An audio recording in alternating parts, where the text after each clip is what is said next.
your next 5 Caillou challenge is called Gap in Primes. The prime numbers are not regularly spaced. For example, from 2 to 3, the gap is 1. From 3 to 5, it's 2. 7 to 11 is 4. Between 2 and 50, we have the following pairs of 2 gaps primes. 3 to 5, 5 and 7, 11 to 13, 17, 19, etc. Notice the difference between the two values is 2. So 5 minus 3 is 2, 7 minus 5 is 2, etc. A prime gap of length n is a run of n minus 1 consecutive composite numbers between 2 successive primes. It's a more mathematical way of saying what we just said. We'll write a function gap with parameters, g, and why not just call it gap? Make it easy to understand. Anyways, g is an integer greater than or equal to 2, which indicates the gap we are looking for. For m, that is the start of the search. So it tells you what value to start from. Remember, it might not be from the beginning. You could start at 10 or 123, whatever. And n is the end. So you could think of m and n as defining a range of numbers that you need to scan over. So I'm just going to call them start and end, right? Those, just make your code readable, okay? I'm not yelling at you. It's the people who gave those awful parameter names. But you can help yourself out, rename them. Anyway, so in the example above, gap 2, meaning the gap size is 2, and then search between 3 and 50, we'll return 3, 5, which is the first pair. So you're finding the first pair that meets the criteria. You can see them all listed here, but they return the first one. So you can stop once you find one in the range. And anything else of note? So, yep, we said that. And then this other bit, if these numbers exist, otherwise return null if you can't find a prime gap that meets the gap size provided. And then they give you some more examples here. You can see 5 and 7. We know that 5 and 7 are a 2 gap there, so clearly that pair works. But they show you a case where you would return nil, and another gap size if you want to calculate the primes, or you can just look them up. I'm sure you can find on Google a list of primes in that range, and you can convince yourself that this is the first 4 gap here. Notice they give another one in that range, but you don't return it because it's not the first one. And yeah, I think that's enough of an explanation of this. I think it's pretty clear. So why don't you go ahead and try this one out and unpause me when you're ready. So to do this, I'm going to help myself out here by making a helper method that just simply tells me if a number is prime or not. Static bool, we'll say is prime. And since we're working with longs here, the gap size is int, but we're going to be processing numbers in the long range. So I'm going to use a long as my parameter. Long, you can call it n, or any, you're just checking some number. Okay, and so once we do this, we implement this, it'll make life easier in here. So let's do a typical kind of method that could be used to determine whether a number is prime or not. I'm going to start by covering some edge cases that we can kind of optimize and just return right away if they're true. So 2 is a weird value in that it's even and considered a prime, but its only factors are 2 and 1, so it counts. All the other primes will be odd. But we could say if n equals 2, return true. Other weird cases would be we're not going to handle negative numbers or even 1 and 0. We're not going to count those as primes. So we could say if n is less than or equal to 1, that would be, we'd want to return false, right? Because none of those can be prime. And then another case I'm talking about, we can do a quick check to see if n is an even number, right? We've done this a lot with the modulo operator. If it's evenly divisible by 2, that's what I'm saying here, then that's another case. Any even number besides 2. Remember, we already covered the case of 2. If it's 2, then we return true. So it's safe to say at this point we can return false in this case. There's no point in even bothering to process an even number. It's not going to be prime if it's not 2. So then we can kind of handle the general case. And to sort of visualize this, let's take a number like 36, right? So its factors would be 1 and 36. It would be what, 2 and 18. You could have 3 and 12, right? 4 and 9. What else? Not 5. You could have, and then 6 and 6. And then what you find if you keep going, right, is that you get back to 9 and 4, because 7 and 8 don't work. But you get to 9 and 4, and you see 9 and 4 for our purposes is the same as 4 and 9, right? So really you can stop at this point, the 6 and 6. They'll just continue repeating our previous pairs in reverse order. So the idea then is that when you're checking, you can start looking for factors, and you can cut off once you get to the square root of the number passed in. So we were talking about 36. Square root of 36 is 6. If you go beyond that, you're just processing duplicates. So I was hoping to make that clear why I'm stopping sort of at the square root.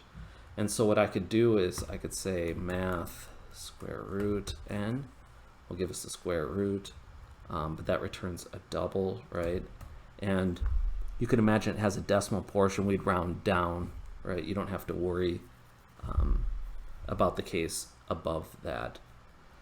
So we could say math floor we can use, because we're dealing with integers here. And then floor also returns a double, so we'll cast it to an int. Something like this, right? We're basically saying get the square root. In the case of 36, it worked out evenly, but if you had a different number like 37, it's not going to be an even value.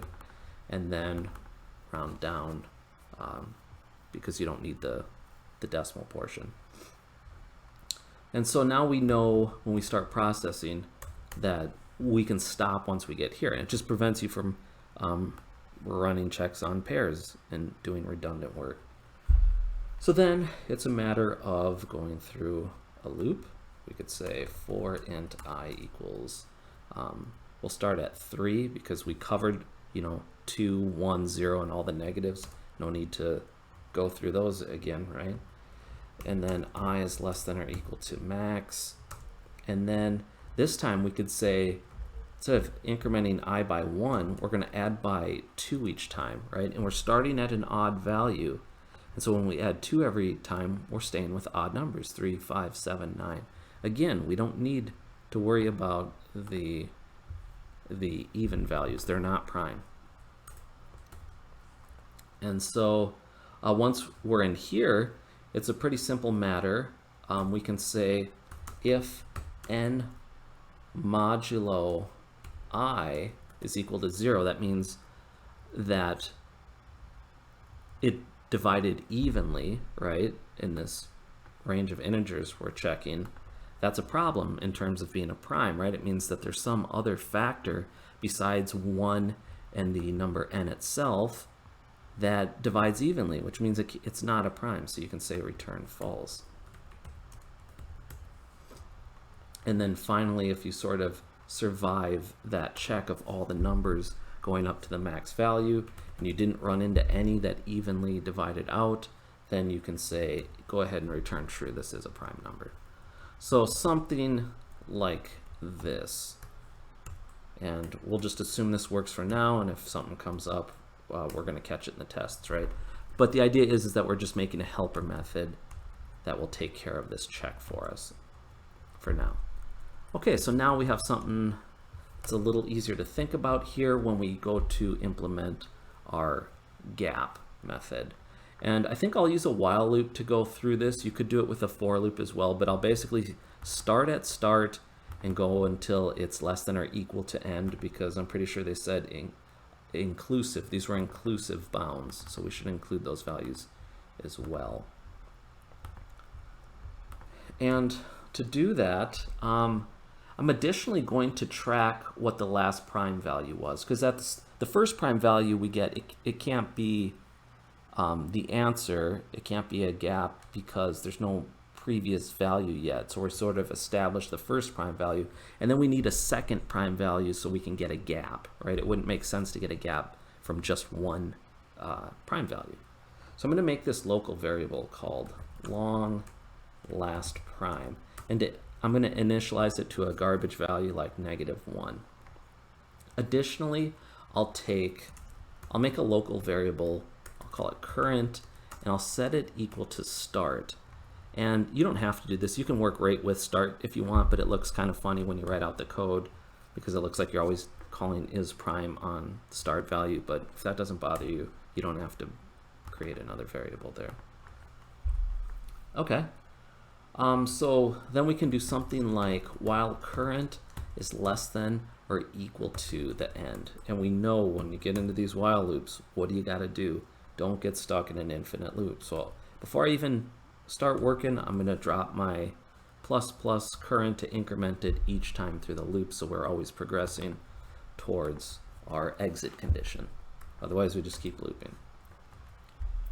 Okay, so now it's a matter of examining each value in the range. We're basically starting at start and just walking up to the end bound. And so we have two cases. We can say if is prime current, and we'll do one set of things if that's true.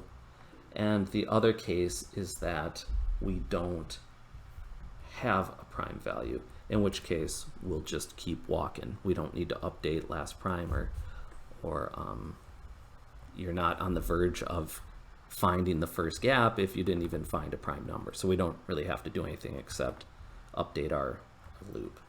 So the non-trivial case now is when we're in and we have indeed found a prime, which is this case here. We're going to say if last prime is equal to -1. That means it means that this is current value is the first prime that we found because this hasn't been overwritten yet. And so when that's the case, we want to set last prime to a legitimate value. We'll say set last prime to current. And this will be good. Then the next time we come around and find another prime, we'll be able to sort of subtract the last prime value and see if it equals the gap size. That's sort of the idea. But at this point, once we find the first prime, we're done here. We just want to make sure it's noted, and then we can go about business. And so otherwise, meaning the current number is a prime, but last prime is not equal to -1, which means, okay, we have a prime value loaded as a previous prime. It's time to check if the gap size is right. And so you can imagine you could do something like if current minus gap equals, if current minus last prime, right? We're subtracting the prime values and seeing if they're equal to the gap value. Sorry about that. And so if that's the case, well, heck, we found our answer, right? We can say return new long, and we can load it up with those values. They seem to want the lower value first, which would be last prime, right? Which is the previous prime value, and current, and you're done. And so imagine the other case here is that you have a prime, but the gap size isn't right? There is a last prime value, so we're not on the first one, which is good. But the gap didn't quite line up, so what do you think we should do there? Well, we should update last prime, right? So we can say else last prime equals current, right? You just sort of you've overwritten that last prime value. So you're ready for when you encounter a new one, you can subtract again and see if you hit that gap. And so I think we've covered all cases there. So that should be good. One other thing, well, here, let's run this first. I've done a bit of coding, and I want to make sure. I know I'm going to get gigged for that math floor and math square root, so I think we need using system for that. And let's just run a test, see if we're on the right track, if I've made errors at this point. And I sure did. Not all code paths return. Oh, that's right. So remember, we had the case where in our while loop, if we eventually hit something, great, then we return this long array. But what happens if there are no such pairs? Well, right now, we just sort of end our while loop and don't do anything. Remember, the challenge told us to return null in that case. So this should fulfill that last error. Okay, good.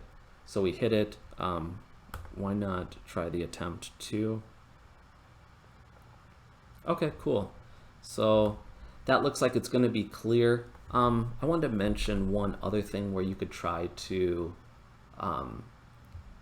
improve this a little bit. So you can imagine, right, we were talking about the evens not having any chance of contributing, right? The even numbers beyond 2 can't be prime values. And so instead of bumping current by 1 each time, what if we just bumped it by 2? And the catch to make this work then is that we're starting on an odd value and not an even one, right? Because if we start even and keep adding 2, we're going to end with an even value every time.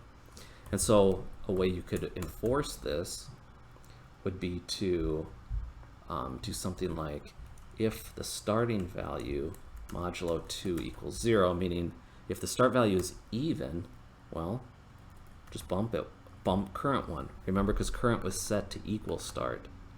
So it was an even value. When you plus it, it starts at an odd value. And I think this should keep us on track. And then, it's not a big deal, but, you're taking one value that you know is kind of drawing dead and you're not even bothering with it. This last prime method that we made handled it well because we had these optimizations, right? If n modulo 2 equals 0, if n is even, it's not even calculating anything. It's not even calling these square root and floors. It's just saying return false. So it's not like this is a big deal, but it's something if you want to make an improvement on it. And so I better run this to make sure it still works. Okay, yeah, good. And I think the challenge said something about the start value had to be greater than 2. Where was that? Was it up here? M, which is the start of the search, has to be greater than 2, because you may have been wondering, well, what if start is 2? That is a valid prime number, and that could throw things off here. But since we're guaranteed integer to be greater than 2, we should be okay with this. But good on you if you were thinking about that case. So, yeah, I don't know if there's much else for me to do. I'll probably submit mine like this. I don't think I have any comments in here. I got rid of those earlier. Yeah, so let's go ahead and submit like this for me. Yeah, so it helped to make that isPrime method, right? It made it's a nice helper method there. And then you know the drill. Go through, see what you can learn. You don't want to learn from just me. You want to learn from everybody you can. Just be a sponge and suck up all that knowledge. Yeah, they made a helper method too. Kind of like we did. So yeah, see what you can learn. Otherwise, hit me up in the questions, comments, concerns. You know where to find me. Thanks for watching, and I'll see you in another challenge.